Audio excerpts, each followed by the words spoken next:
Et maintenant, j'ai décidé à vous lire quelques passages de l'Apocalypse pour vous montrer que ce qu'il est écrit, ce qu'il raconte, c'est invraisemblable.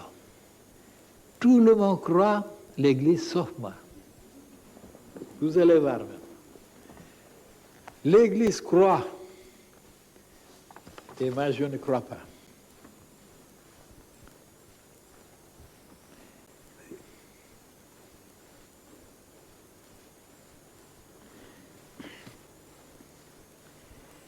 Puis, un de ces anges qui tenait les 7 coupes remplies de ce dernier fléau vint et m'adressa la parole en disant, viens, je te montrerai l'épouse, la femme de l'agneau.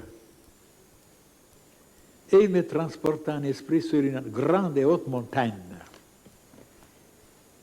Et il me montra la ville sainte, Jérusalem, qui descendait du ciel d'auprès de Dieu, ayant la gloire de Dieu. Son éclat était semblable à celui d'une pierre très précieuse, d'une pierre de jaspe, transparente comme du cristal. Elle avait une grande et haute muraille. Elle avait 12 portes. Et sur les portes 12 anges et des noms écrits, ceux des 12 tribus des fils d'Israël. À l'Orient, 3 portes. Au nord, 3 portes. Au midi, 3 portes.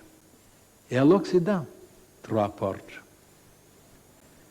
La muraille de la ville avait 12 fondements. Et sur eux, les 12 noms des 12 apôtres de l'agneau.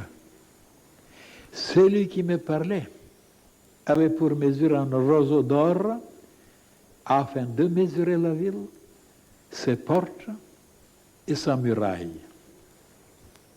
La ville avait la forme d'un carré et sa longueur était égale à sa largeur. Il mesura la ville avec le roseau et trouva 12 000 stades. La longueur, la largeur et la hauteur en étaient égales. Donc c'était une cube.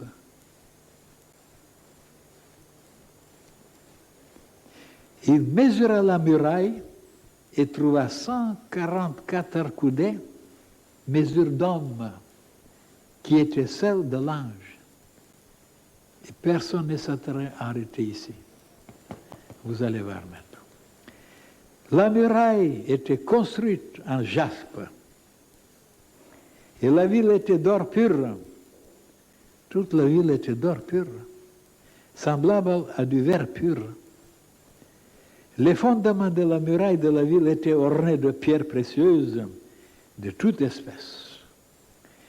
Le premier fondement était de jaspe, le second de saphir, le troisième de chalcédoine, le quatrième d'émeraude, le cinquième de sardonyx, le sixième de sardoine, le septième de chrysolite, le huitième de béryl, le neuvième de topaze, le 10e de chrysoprase, le 11e hyacinthe, le 12e d'améthyste. Les 12 portes étaient 12 perles. Vous allez voir maintenant. Chaque porte était d'une seule perle. Ces portes étaient immenses. Et comment alors il y avait des huîtres tellement immenses pour créer des perles pareilles? Alors, vous allez voir. J'ai fait même une conférence sur les perles. Chaque porte était d'une seule perle. La place de la ville était d'or pur, comme du verre transparent. Je ne vis point de temple dans la ville, car le Seigneur Dieu Tout-Puissant est son temple, ainsi que l'agneau. La ville n'a besoin ni du soleil, ni de la lune pour l'éclairer, car la gloire de Dieu l'éclaire, et l'agneau est son flambeau. Les nations marcheront à sa lumière, et les rois de la terre y apporteront leur gloire.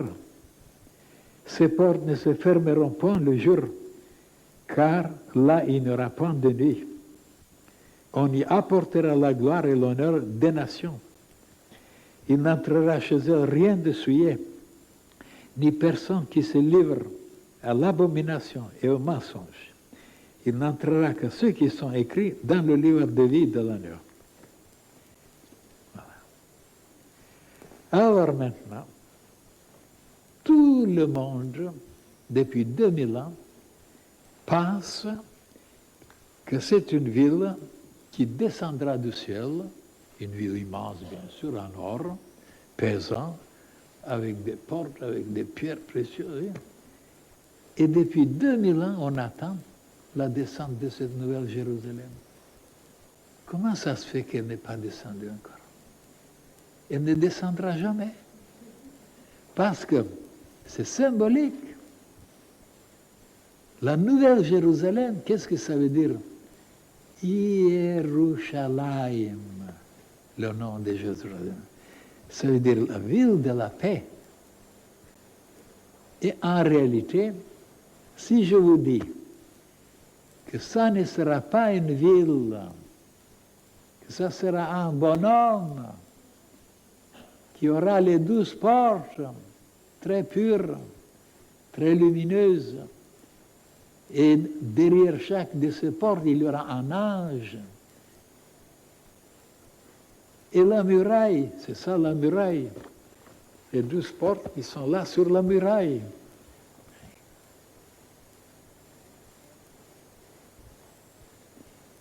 Et tellement il sera lumineux, c'est un homme qui viendra un jour, un bon homme, qui viendra un jour, qui sera la nouvelle Jérusalem, qui brillera tellement, qui aura les 12 pierres précieuses en lui-même, comme qualité et vertu, tellement que toutes les nations seront sidérées, obéissant, ils s'inclineront, et alors ils accepteront sa lumière, son enseignement, et c'est comme ça que l'âge d'or se réalisera. Ce n'est pas une ville, c'est un bonhomme qui est prophétisé. On a parlé dans toutes les religions, dans toutes les Bibles, dans tous les livres prophétiques. Tous, même les Arabes, ils disent, il s'appelle le Mahdi. Et tous lui donnent des noms. Et les hindous, ils lui donnent le nom Kalki Avatar. Il y aura beaucoup de noms, mais en réalité, ça sera un homme parfait, bien préparé. Et avoir la hauteur 185. Ben, c'est une mesure d'homme, il dit Saint Jean. Voilà le secret où il indique que ça sera un homme, la hauteur d'un homme. Il mesurera comme ça, 1,45 m. Bien sûr, si on s'arrête maintenant sur les nombres, d'après la Kabbale, oh là là, qu'est-ce qu'on découvrira, 144. C'est formidable. Mais ce n'est pas pour aujourd'hui. Vous ne pourrez pas me suivre, vous ne pourrez pas comprendre. Tandis que, voilà, le nouveau que je vous révèle aujourd'hui, ça sera un bonhomme qui sera travaillé depuis des milliers d'années, préparé dans cette direction, cette mission, pour apporter la lumière, la pureté, les vertus, les qualités, et qui dirigera le monde entier, et que tous les pays se soumettront à lui. Il est dit ici, je vais vous rappeler de nouveau. Voilà. Je ne vis point de temple dans la ville, car le Seigneur Dieu Tout-Puissant est son temple ainsi que l'agneau. La ville n'a besoin ni de soleil ni de la lune. Si c'était une ville, elle a besoin de soleil et de la lune. Si c'est un bon homme, il n'a pas besoin. Il peut être dans les grottes et il sera dans la lumière, puisqu'il rayonne la lumière. Donc c'est différent. Une ville, elle a besoin, la ville, de la lumière du soleil et de la lune. Donc c'est pas une ville. La ville n'a besoin ni du soleil ni de la lune pour l'éclairer, car la gloire de Dieu l'éclaire. Et l'agneau à son flambeau. Les nations marcheront à sa lumière, dont il arrivera à soumettre toutes les nations. Et les rois de la terre y apporteront leur gloire. Alors toute la richesse qu'ils auront, ils l'apporteront à ce bonhomme-là. Ces portes ne se fermeront point le jour. Là, il n'y aura point de nuit. C'est formidable. On y apportera la gloire et l'honneur des nations. Il n'entrera chez elles, ça veut dire dans cet homme-là, rien de souillé, ni personne qui se livre à l'abomination et au mensonge. Il n'entrera que ceux qui sont écrits dans le livre de vie de l'agneau. Vous pouvez croire, vous pouvez ne pas croire, ce sera comme ça. C'est prédit, c'est décrété, et rien ne peut changer. Personne ne peut changer. Voilà le côté symbolique. Et pourquoi Saint Jean parlait par des symboles? Parce que tous les initiés parlent par les symboles, et on se comprend bien. Autrement, c'est trop limité. Et moi, je vous ai fait une conférence dans le passé sur la vie de Saint Jean évangéliste, parce qu'il y avait Saint Jean, l'Apocalypse, Saint Jean de Baptiste, Saint Jean Baptiste. Donc il y a deux Saint Jean. Saint Jean évangéliste. Alors je vous ai fait une conférence sur sa vie, sur son caractère, sur les ennemis qu'ils avaient, et alors et comment on l'a traîné jusqu'à Patmos, voilà, comme victime, comme prisonnier. Et c'est là qu'il a écrit l'Apocalypse, dans une grotte que j'ai visitée moi aussi, et suis resté longtemps à méditer. C'était extraordinaire cette grotte. Je l'ai bien étudiée. Alors c'est une île, Patmos, et maintenant beaucoup de touristes du monde entier, ils vont là-bas et ils salissent tout. Voilà. Mais quand même, l'île est restée comme ça, non polluée. On m'a donné des nouvelles récemment. Il y a des églises, il y a des prêtres, et nous avons parlé avec beaucoup de prêtres. Alors, si vous pouvez un jour trouver cette conférence et lire la vie de Saint Jean, comment il a vécu, c'est extraordinaire. Et comment on pense qu'il est à l'Agartha. Il est en Agartha. Oui. Il est vivant encore en Agartha. Beaucoup d'initiés le croient. Ils écrivent là-dessus. Il y avait avant ce chapitre, la Nouvelle Jérusalem, il y avait un autre, si vous voulez, je peux vous lire, parce que quand même, il y a des choses très intéressantes. Le 21e chapitre, 21e, parce que ce qui est extraordinaire, c'est que l'Apocalypse possède 22 chapitres, d'après les lettres de la Kabbale. Pourquoi il a choisi 22 chapitres? Et le 20e, puis je vis un nouveau ciel et une nouvelle terre. Vous voyez, dont je vous ai expliqué que Dieu est en train de créer un nouveau ciel et une nouvelle terre. Et comment comprendre ça? Et ici, ce n'est pas expliqué. Car le premier ciel et la première terre avaient disparu. Et la mer n'était plus.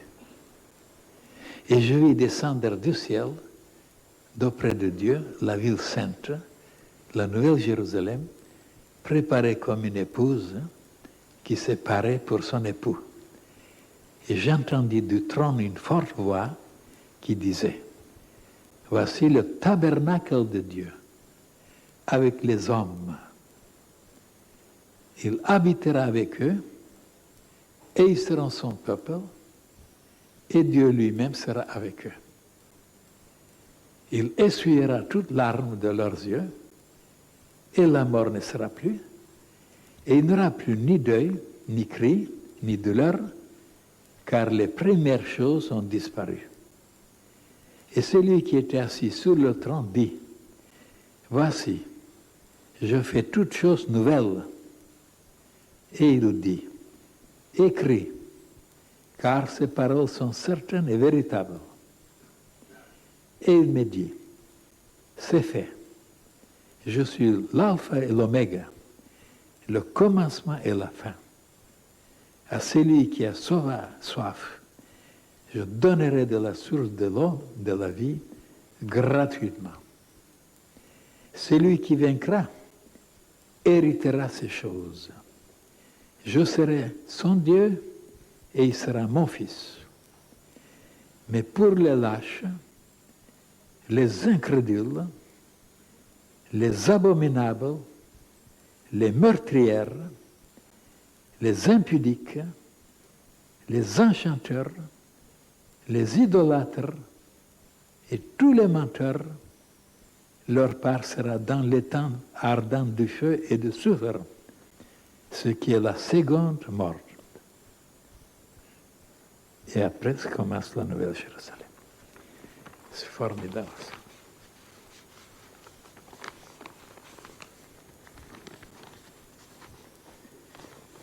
Et si on me dit de vous révéler d'autres choses dans l'Apocalypse, je le ferai.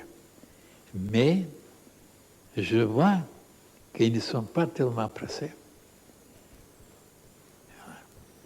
C'est pourquoi, et malgré que je brûle de désir, de m'occuper de l'Apocalypse. Ça ne veut pas dire que toutes les interprétations seront justes et véridiques. C'est pas sûr. Mais j'ai envie un jour de commencer par le commencement et de montrer que ce qui se déroule, et c'est maintenant, c'est Kali Yuga, avec toutes ces dévastations, avec tous ces incendies, avec toutes ces chutes d'avions, avec toutes ces n'est-ce pas, catastrophes extraordinaires, des inondations, des destructions, des assassinats. C'est extraordinaire ce qui se passe aujourd'hui. Et attendez, je vous l'ai dit, ce sera pire un jour. Ce sera invivable.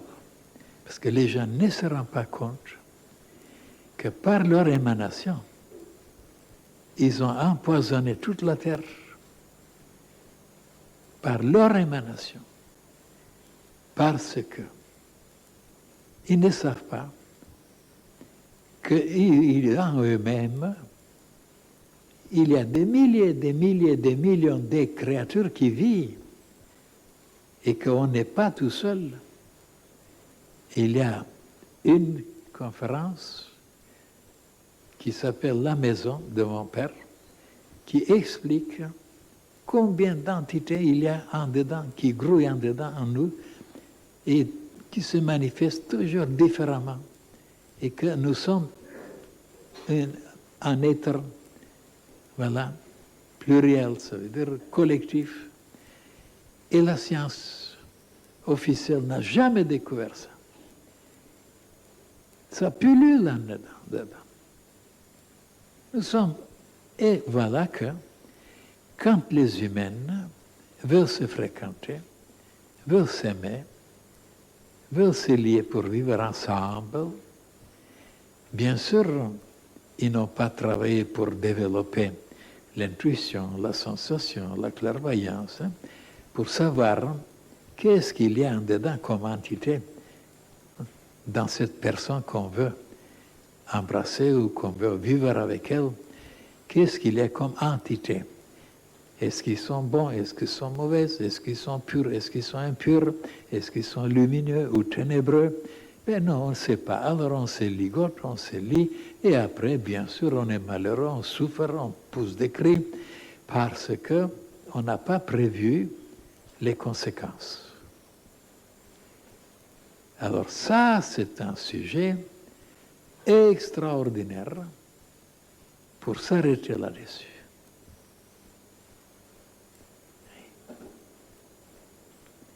Alors vous voyez derrière toutes les portes, il y a des entités bonnes ou mauvaises.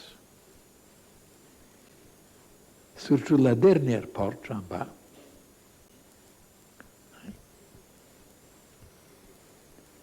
Derrière cette porte, qu'est-ce qu'on peut découvrir? Souvent l'enfer. Toutes les saletés de l'enfer. Tout ce qui est le plus dégoûtant, le plus inquiétant, le plus écœurant, c'est là, c'est entassé. Et les humains qui sont tellement aveugles, tellement insensibles, tellement abrutis, ben ils se fréquentent et ils continuent. Et alors, ils ramassent des saletés, ils ramassent des malheurs. Et après, quand ils ont des maladies, quand ils ont des souffrances, ils ne savent pas d'où c'est venu. Ils sont en train d'attirer, de ramasser toutes les saletés qui existent dans l'univers.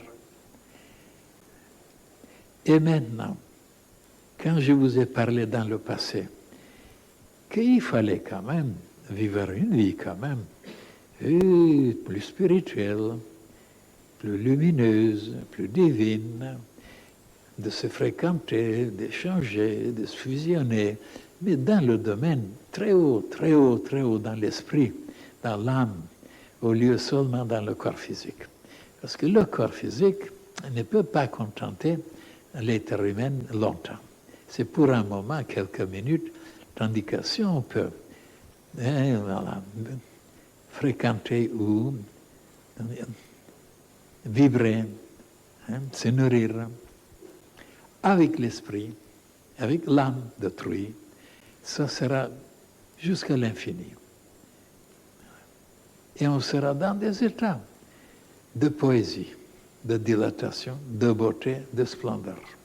Et oui, mais les gens ne sont pas habitués, ne sont pas exercés pour développer cette façon de se comprendre, de s'aimer, de se trouver, de travailler ensemble dans le domaine supérieur de leur âme, de leur esprit.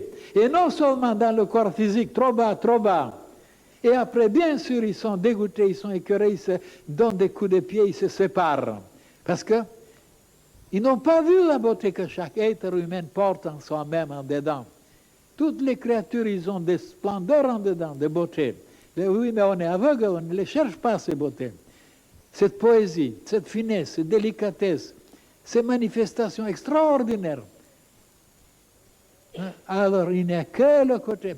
Et voilà maintenant la punition. Et quelle est cette punition?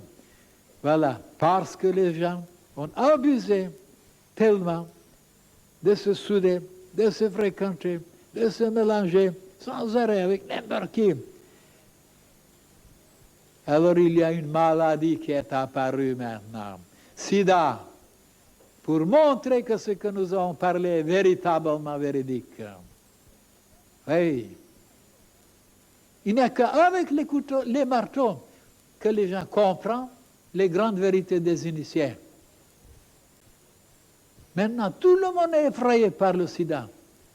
Tous donnent des milliards maintenant pour pouvoir remédier. Et ils n'arrivent pas. Et qui a créé ça? Le monde invisible pour donner une leçon. Parce qu'il ne faisait pas, n'est-ce pas, une attention. Avec qui? Comment? Allez, il s'est mêlé avec n'importe qui, n'importe où. Alors, regardez maintenant. Tout le monde est menacé maintenant par le sida. Même les gens qui vont sur les plages, là, qui s'assoient sur le sable, ils attrapent des choses. Parce que les gens qui sont là, ils laissent des saletés. Ils ont bu, ils ont mangé, ils ont fumé, ils ont ingurgité, ils laissent toutes ces saletés. Et ceux qui vont après, ben, ils les ramassent. Alors, c'est comme ça ne se voit pas. Mais c'est comme ça. Moi, je vois tout ça. Voilà pourquoi l'enseignement de la grande fraternité blanche universelle sauvera le monde. Quand les gens commenceront à souffrir, comprendre, se pencher sur ça, étudier, lire, méditer, alors oui, autrement, non. Ils péricliteront. Ils nous donnent 2 centimes sur la lumière, sur la sagesse, sur l'intelligence. Le plaisir, le plaisir, le plaisir, trop bas, trop bas, trop bas. C'est les hommes qui créent les maladies. Oui. C'est les hommes qui les fabriquent. Par la vibration de leurs pensées, de leurs désirs, la nature les fabrique. Alors ils dérangent, ils détruisent l'humanité. Quand les humains, il est dit ici, il n'y aura plus de maladies, il n'y aura plus de malheur, il n'y aura plus de pleurs et de souffrances. Il dit quand les humains commenceront à appliquer les règles de l'enseignement de la grande fraternité blanche universelle, il n'y aura plus de maladies. Il est dit ici, et Saint Jean n'a pas trompé. Seulement, il faut travailler dans cette direction. Tous doivent travailler maintenant dans cette direction. Au lieu de s'occuper seulement de ses propres affaires-là, pour être bien, pour être quelque part, enfin, de se décider, de travailler pour l'humanité tout entière, alors là, l'âge d'or se réalisera. Et pourquoi jusqu'à présent il ne s'est pas réalisé? Parce que tous sont trop paresseux, trop personnels, trop égoïstes. Seulement, ils ne pensent qu'eux-mêmes, à leur bien. Il y aura des leçons encore, vous allez voir. Même quand l'air commencera à changer, la chaleur, le froid, et les océans, et les tornades, et tout ça, tout peut changer tellement qu'on se demandera, regardez, comment expliquer la sécheresse dans certains pays, la chaleur dans d'autres, et alors le froid dans d'autres endroits où ils meurent. Comment expliquer ça? Les esprits de l'air sont capables de donner des leçons à l'humanité tout entière. Alors, ça ne se fait pas comme ça, comme on s'imagine. Il y a d'autres qui dirigent ça. Ils ne veulent pas augmenter d'un seul coup. Ils préviennent, ils donnent, ils annoncent, personne ne s'arrête pour réfléchir, pour interpréter, pour déchiffrer.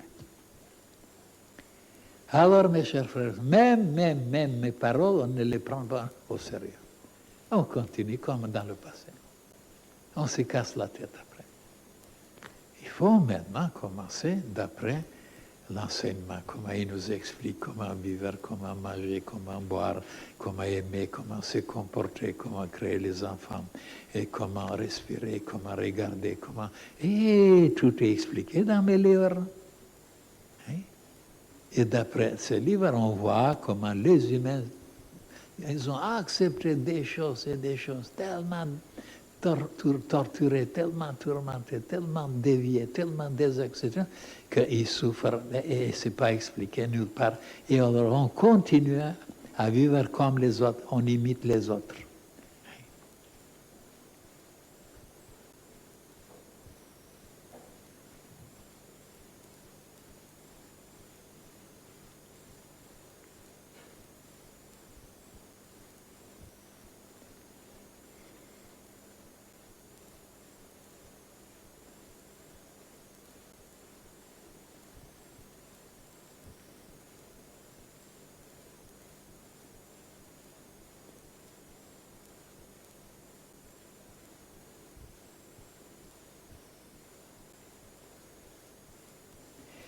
Et moi, je vous ai donné déjà beaucoup de méthodes, beaucoup de méthodes, des méthodes. C'est formidable, c'est formidable, c'est formidable.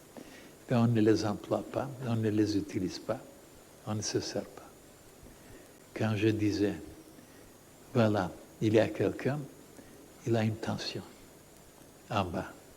Ben, qu'est-ce que vous... Il faut se dégager, il faut se soulager. Il faut faire partir cette affaire pour être tranquille. Une tension, ben c'est très difficile de supporter une tension. Sans réfléchir, sans savoir comment on peut utiliser cette tension, pour quelle raison dans la nature elle existe. Alors je donnais un exemple. Je disais, voilà, vous avez un bâtiment de 150 étages. Eh bien, il y a là-bas des personnes pour les alimenter avec de l'eau. Et pour pouvoir les alimenter, il faut une tension pour amener l'eau jusqu'en haut. S'il n'y a pas cette tension, l'eau ne montera pas jusqu'en haut. Le cerveau, le dernier étage. Oh là là! Et alors on supprime la tension. Et alors les habitants dans les derniers, ils sont là, ils sont morts. Il n'y a pas d'eau. Alors, mes chers frères, vous voyez? Toujours c'est consoler, c'est soulager. Au lieu d'utiliser cette tension pour amener l'eau et nourrir, alimenter d'autres habitants qui ont besoin de ça. Alors, vous voyez quelle mentalité, hein? Quelle drôle de mentalité les gens ils sont habitués. Et bien voilà pourquoi ils sont faibles, ils sont faibles, ils sont faibles, ils sont toujours faibles, sans volonté. Parce qu'ils n'ont pas la science initiatique. Et si je vous dis que la nature humaine, l'intelligence cosmique a arrangé l'être humain de telle façon qu'il y a des ramifications, il y a des systèmes tellement subtils que pour pouvoir, et des tuyauteries pour pouvoir amener cette eau qui est le pétrole jusqu'au sommet. Et ils n'ont pas vu, les savants, ce système.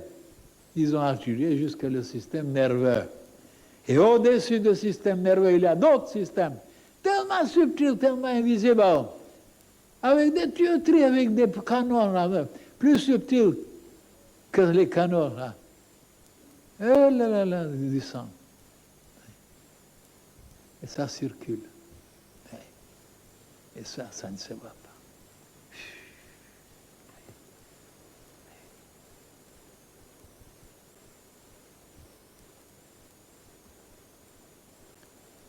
Bien sûr, quand on n'est pas exercé, quand on n'a pas travaillé dans les autres incarnations, ce n'est pas possible. C'est pourquoi moi je ne suis pas tellement fanatique d'empêcher les gens, ils peuvent vivre comme ils veulent, d'après leur évolution, d'après leur degré. Moi je ne suis pas contre. Ils sont créés, la nature, il y a dans la nature, tout existe dans la nature, pour toutes les créatures, comment.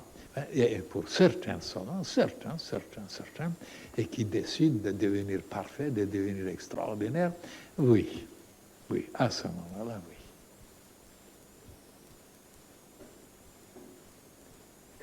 Pour quelques-uns seulement. Je ne suis pas tellement limité, tellement fanatique, tellement d'empêcher les gens maintenant de s'aimer.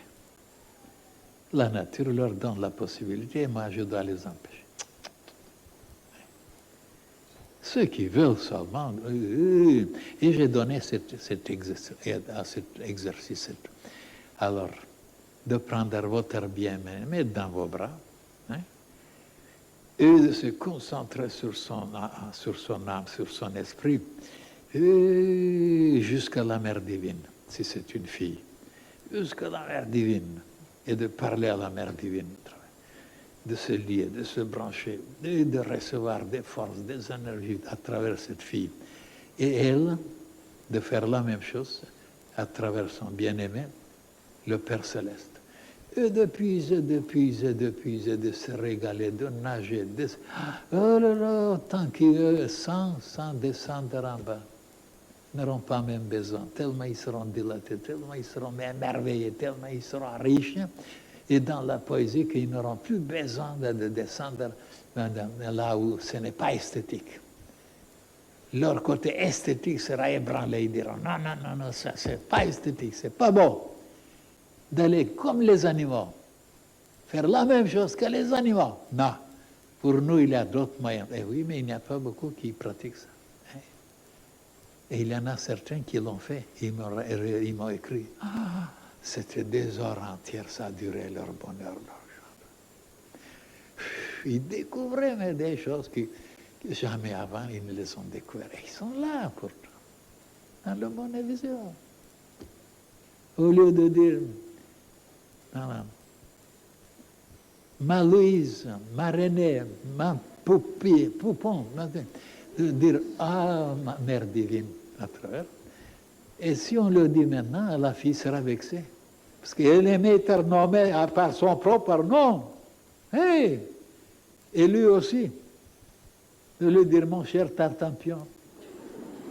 Il aime ça. Si on lui dit oh, bien-aimé Père Céleste, il sera vexé. Alors il faut donc accepter cette nouvelle situation. Ah là là, de quoi je parle?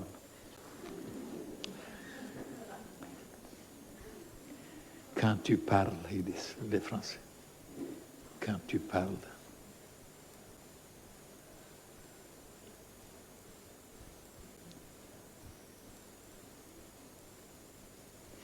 Mais oui, seulement à travers le regard, seulement à travers le regard, à travers la voix, la parole, un geste. Qu'est-ce qu'on peut sentir et comprendre? Eh bien, les gens ne sont pas concentrés, orientés vers le côté subtil, dans l'univers. Toujours ce qui est épais, ce qui est grossier, ce qui est mort, ce qui est... Alors là, ils se régalent et après, ils se demandent pourquoi ils sont avachis, abrutis et diminués. Parce que ils descendaient trop bas. Et voilà pourquoi il dit ici, vous voyez, il y a une porte. En laissant fermer les portes qui ouvrent vers le bas, celles par lesquelles se glissent les esprits ténébreux. Parce que comme cette porte-là, les deux portes qui sont en bas, ils sont trop près de la terre. Et les autres sont un peu vers le ciel. Et ils sont branchés, ils sont liés avec les esprits terrestres. Oui. Et voilà, il y a beaucoup d'esprits qui entrent là, qui se promènent, qui demandent, qui désirent, et on les contente. Oui. C'est tout près. Alors, de temps en temps, il est dit, il faut fermer ces portes-là.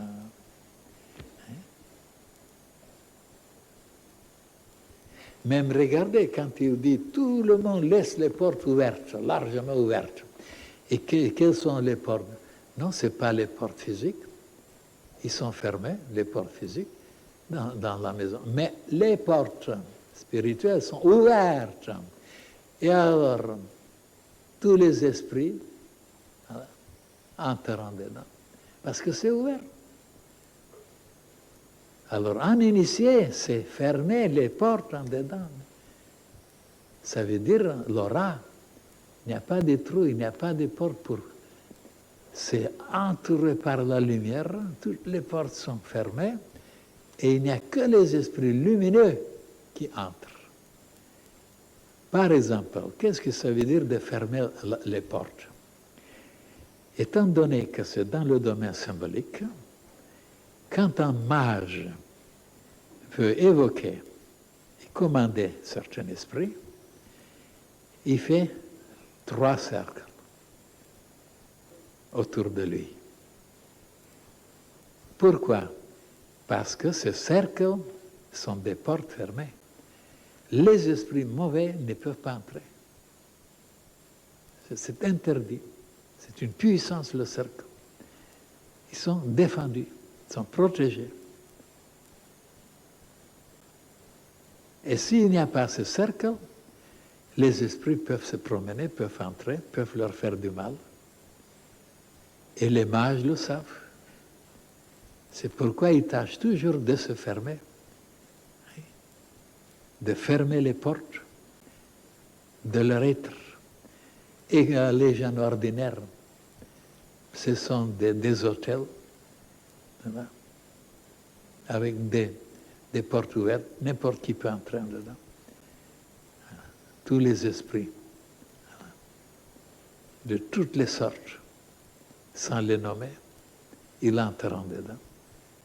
Et après, ben, ils sont folâtres, ils sont déséquilibrés, ils sont dans les asiles, et ils ne savent pas pourquoi. Parce que toute leur vie, ils avaient laissé les portes ouvertes. Oui. Regardez comment j'explique les choses. Oui.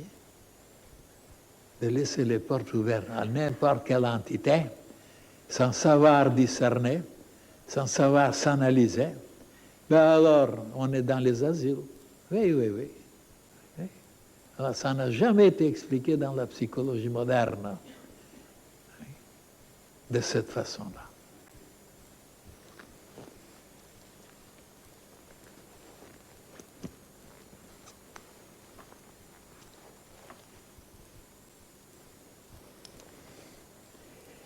Alors, mes chers frères et sœurs, que des choses encore à vous dire.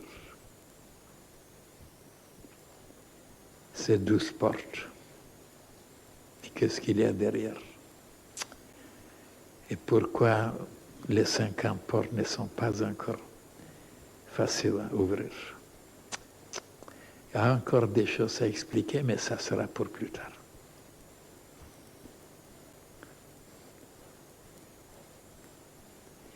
Et maintenant, c'est mentionné dans la Bible, dans les évangiles, que la ville était la largeur, la longueur, l'épaisseur, la hauteur, c'était la même chose.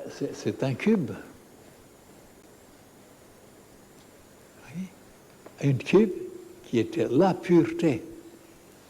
Et le soleil qui pouvait entrer, qui brillait à travers, parce que, là, comme je vous ai dit, une lampe, quand elle est nettoyée, la lumière peut sortir.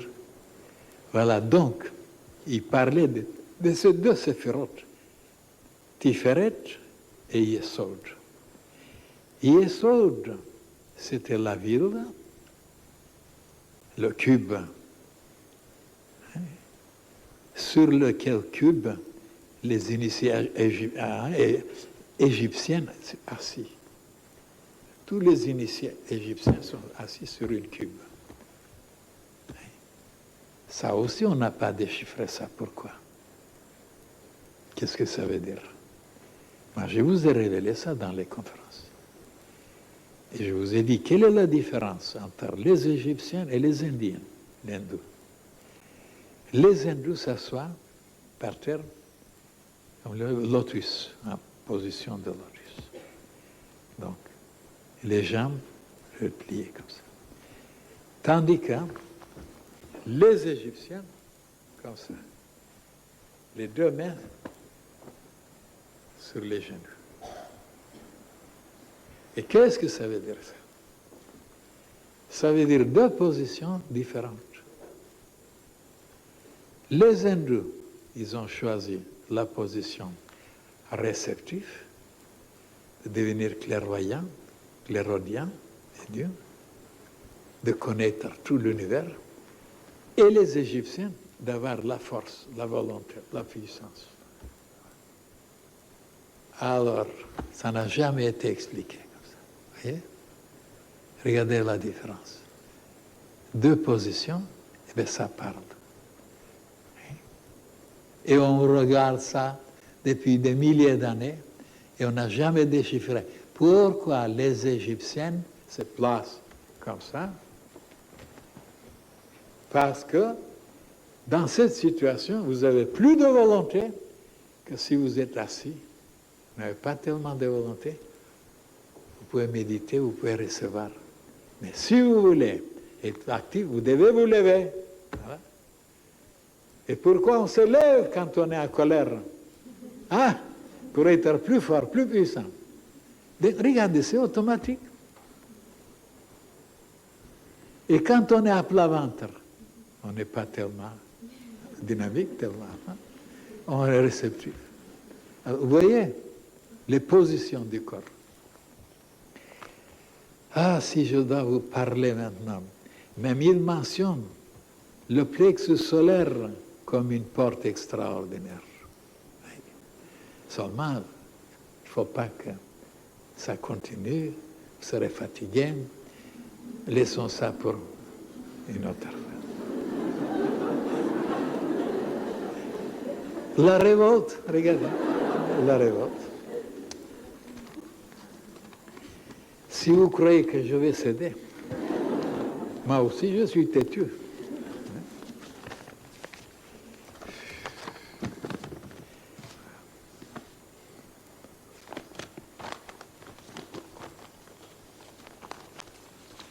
Alors, vous laisser un petit peu réfléchir. Méditez. Il ne faut pas que tout soit révélé. Alors, qu'est-ce que ça veut dire ça? Ça veut dire, on mastique et on donne au bébé. Les bébés n'ont pas du temps. Il ne faut plus être maintenant des bébés. Il faut mastiquer vous-même. Qu'est-ce que c'est l'être humain? La nature humaine veut avoir tout. Un maître, ben, il est là pour nous donner tout. Et même l'argent, même le savoir, même apporter nos fardeaux, nous expliquer tout. Et que nous pouvons placer nos chagrins, nos tristesses, nos malheurs. Et lui, il est là pour ça, le pauvre. Dans la nature humaine, c'est comme ça. On est né comme ça. Rien à faire. C'est ceux qui sont déjà plus avancés qui ne sont plus comme ça. Ils considèrent leur maître comme quelqu'un qui leur fournira les matériaux de la construction, par exemple, tous les matériaux. Mais c'est eux qui doivent le faire. Un maître leur fournira la nourriture, toute la nuit, mais c'est eux qui doivent mastiquer. Et eux veulent que le maître mastique. Ben, le maître se renforcera, eux maigriront. Ils sont tellement bêtes et ils ne savent pas que. Mais oui, ils veulent que le maître fasse tout. Ben, le maître profitera, mais eux, ils s'affaibliront. Donc, donnant la moitié, le matériel seulement, la nourriture, mais vous devez manger, vous devez mastiquer. Et on n'a pas compris ça. Vous voyez? On est tellement loin, même les choses les plus ordinaires, les plus... Et on ne les comprend pas. Moi, je vous donnerai tout ce qui est nécessaire. Mais c'est à vous de pratiquer, d'arranger, de réaliser. Eh bien non, on attend toujours que c'est moi qui dois le faire. La nature humaine ne m'en parlait pas. Je l'ai analysée comme personne d'autre. Je connais toutes ces manigances, les plus subtiles. Elle est tellement intelligente, elle est formidable. Regardez, il y a une preuve. Vous avez renoncé de boire. Elle dit, il faut fêter ça. Dans le bistrot. Il faut fêter ça. Alors, vous voyez combien elle est intelligente. Et alors, on commande de nouveau. Il faut arroser ça. C'est une décision, vous comprenez? On ne peut pas le laisser comme ça.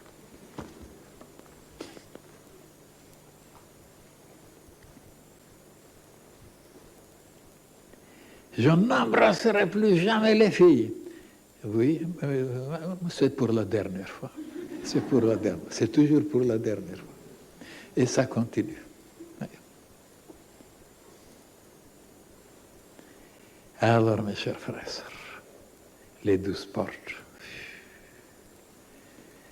Qu'est-ce qu'on doit faire avec ces 12 portes-là? Aïe, aïe, aïe, aïe, aïe.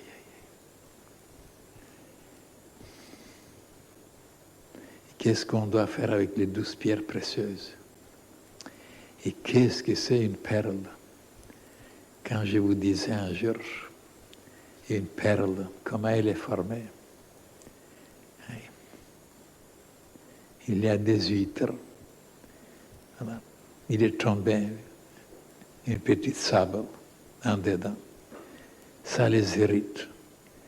Alors la pauvre me dit, oh qu'il m'énerve, oh qu'il m'énerve. Et comme elle n'a pas de bras, elle n'a pas de pieds pour le chasser, alors elle invente une chose alchimique. Elle tâche de l'envelopper avec une matière qu'elle sécrète, et voilà, ça devient une perle. C'est elle qui a formé la perle pour qu'elle soit lisse, qu'elle ne l'énerve plus. Vous voyez? Et quand j'étais au Japon, là, oh là là, il y en a pouvez acheter des perles formidables.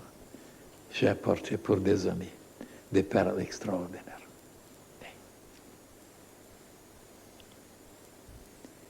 Et de faire exactement comme les lutteurs perlières.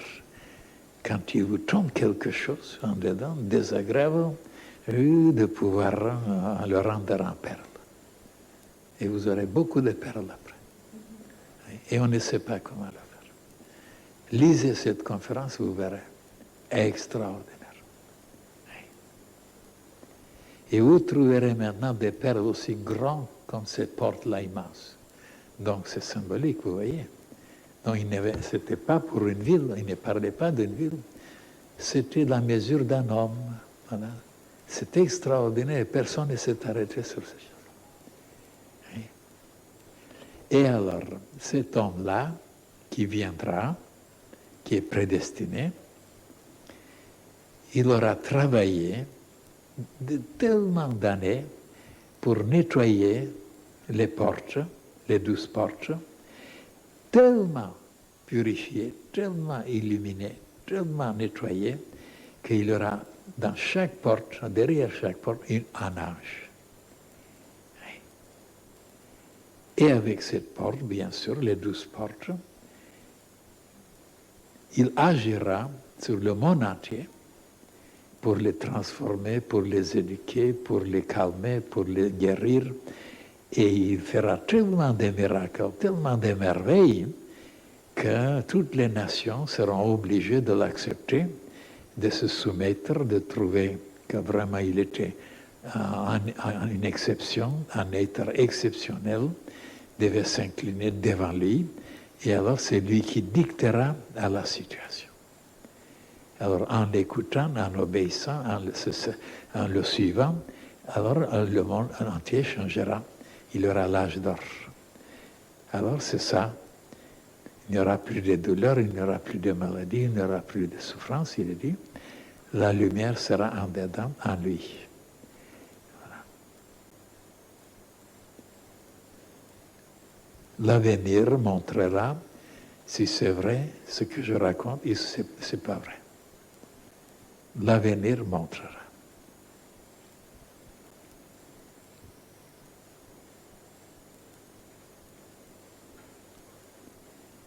Je me souviens un jour, il y a quelques années, j'étais en Angleterre. Il y avait une propagande que celui qu'on attendait, c'est le nom là-bas, c'est Maitreya, il devait venir en Angleterre à telle et telle date. Et on ramassait des sous, oh là là, des millions de voilà. Ils ont ramassé. Et après, ils ont dit, oh, il n'est pas venu, il n'est pas arrivé. Voilà.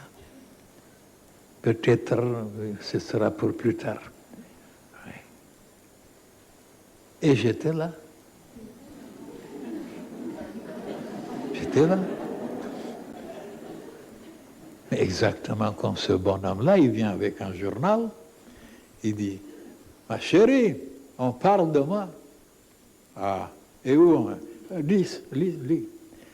Il avait un accident là-bas de voiture, il avait toute une foule là-bas. J'étais là. On parle de moi. J'étais là dans cette foule. C'était mon cas. J'étais en Angleterre. Et ils ne m'ont pas trouvé.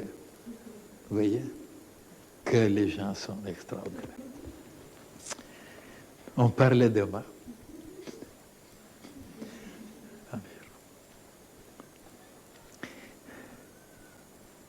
Maitreya ne viendra pas d'ici. Ce sera Kalki Avatar qui viendra. Maitreya viendra quelques milliers d'années plus tard. Oui.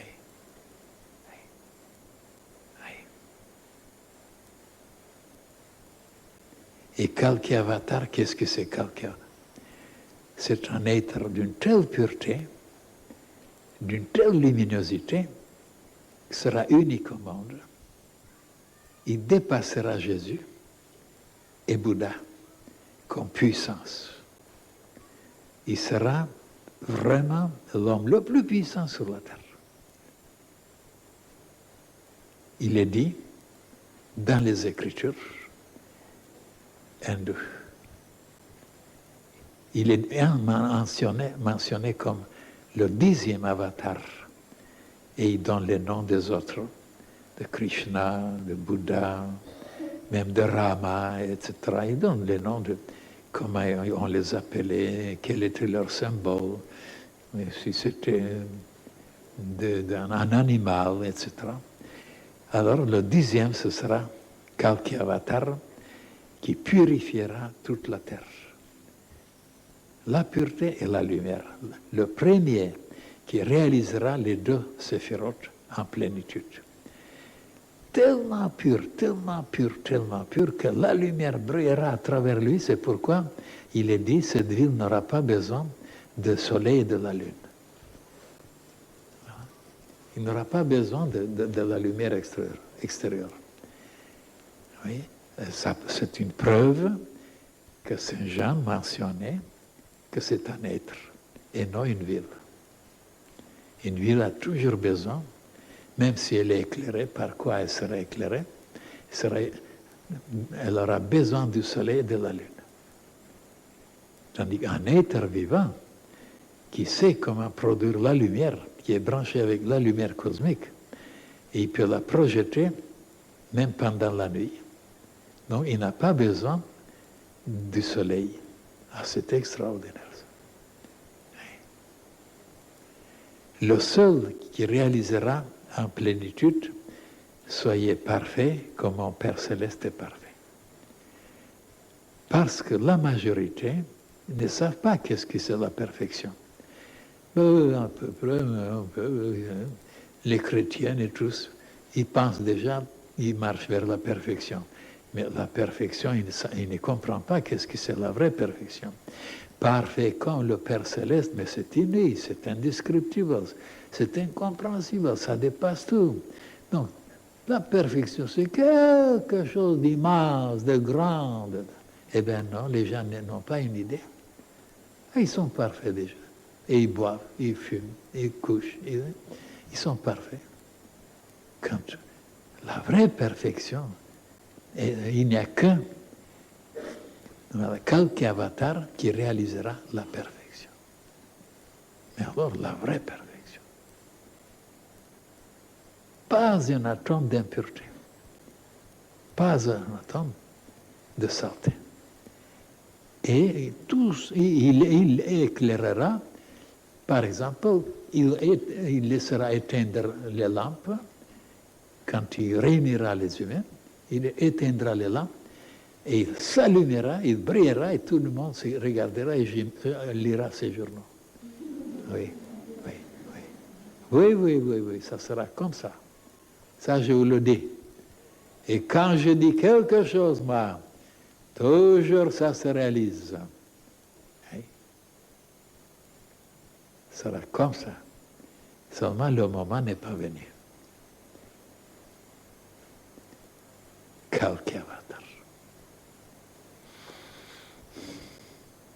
Il est dit dans les Écritures, là, qu'il sera plus puissant que Jésus et Bouddha. Il est dit. Parce qu'il recevra le rayon le plus puissant du Seigneur, le rayon de la toute-puissance, tandis que les autres ne l'ont pas eu. Ils n'étaient pas tout puissants. Ils avaient des pouvoirs, mais ils n'avaient pas la toute-puissance. Et il y a des preuves.